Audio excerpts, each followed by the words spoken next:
Hi, I'm Jessie, and today's instructional design concept is microlearning.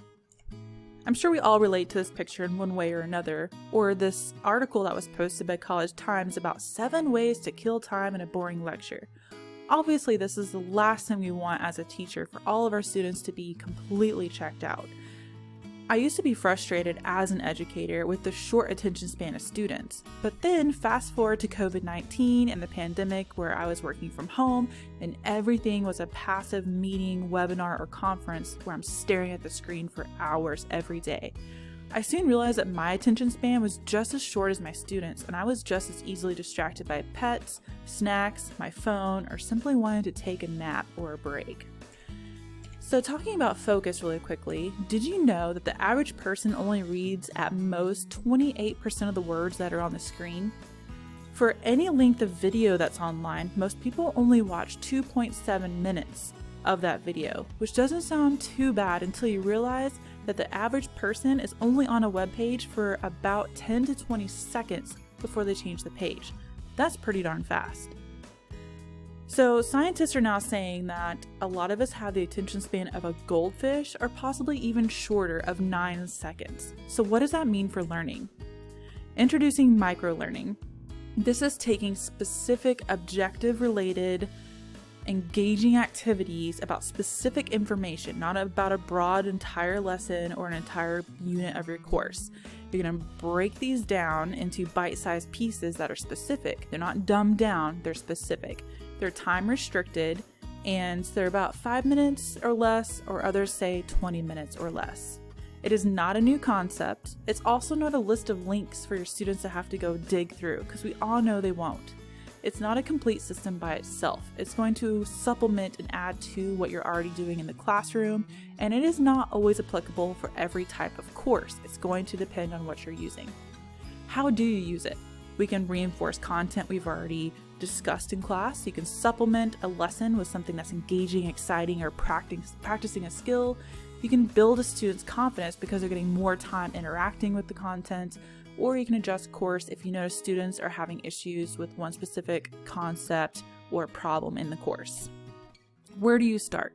Take a module or week of your course, focus on what the desired outcome or objectives are, break it down into segments based on time, prioritize them, pick the few top key points you want out of that week or module, and then that's where you're going to create your microlearning from. Here's some different ways that you can think about microlearning in different phases. Preparation. So either you're going to demonstrate a scenario or a problem, you're going to lay the foundation so that way the next day in class you can go in and discuss it or actually use that information.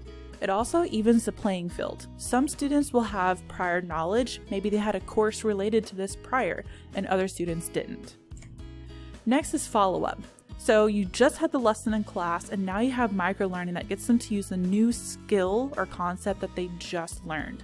You can also use this to connect this week's lesson to last week's lesson, especially if it's building on top of the same concept.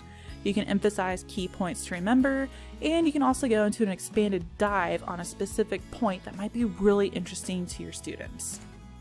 If you use it as a standalone, you might be able to use it to create steps for them to follow. Maybe you have this larger concept in the lesson or in the module, but you really want to break it down into smaller pieces that are more digestible.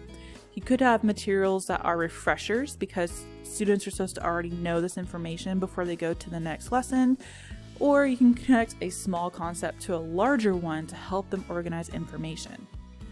This pyramid here, a lot of us start at the top, we get all of our lecture and our teaching done, we get all the way down to that circle, the need of moment, and then we stop teaching. What we need to do is continue downward into the white section, the do section, actually get them to interact with the content and be engaged using this microlearning. Here are a few ideas. You have videos, projects, case studies, Q&A, infographics, podcasts, games, sales pitch, simulations, blog posts. The sky is the limit for these. Do you remember this guy? This is Clippy. Clippy was always around in all of our Microsoft Office products. He'd always pop up in the corner, right in the middle of your paragraph you're trying to write, asking, what do you need? Do you need help? Look at this tutorial. Look at this. Check these links out. The whole point here is don't be Clippy. Clippy would always pop up all the time randomly in the middle of you trying to write a paper or be productive. Microlearning needs to flow with the content of the lesson. It should not be interjected randomly or cause students to be distracted from the performance outcome or the objective for that module. You want these to flow and make sense to your students and add to their learning instead of being a distraction, kind of like poor Clippy here. Here are some of the sources that we talked about in this little micro lesson. I hope you enjoyed it. See you next time.